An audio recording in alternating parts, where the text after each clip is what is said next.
on l'a testé pour vous. C'est le plus grand musée de réalité virtuelle d'Europe. Il vient d'ouvrir à Paris. Alors ça ressemble un petit peu plus à un parc de jeux en réalité virtuelle, hein. Certes, il s'appelle Illucity, porte de la Villette, au nord de Paris, 1000 mètres carrés d'expérience. Alors, l'un des reproches, c'est vrai qu'on fait d'habitude à cette technologie de la réalité virtuelle, c'est d'isoler les personnes dans un monde justement virtuel. Ici, c'est tout le contraire. C'est un lieu de rassemblement où on va pouvoir jouer à plusieurs, tous ensemble, et ça, c'est résolument nouveau.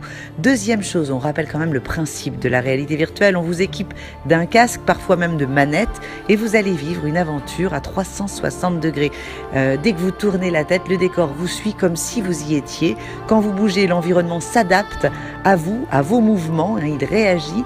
C'est donc une immersion totale qui vous ferait presque perdre, vous verrez, le sens de la réalité ou des réalités. Vous allez pouvoir aussi devenir ici justement l'espace d'un instant. Alors un petit peu tout ce que vous voudrez, un chevalier de l'ordre du Temple défendant le Saint Graal des assaillants. Vous allez pouvoir assister paisiblement à un film à 360 degrés en croisant des petits personnages très sympathiques. Vous voyagerez dans l'espace plus vrai que nature avec les tremblements, les sensations, où vous pourrez même devenir pilote de Formule 1.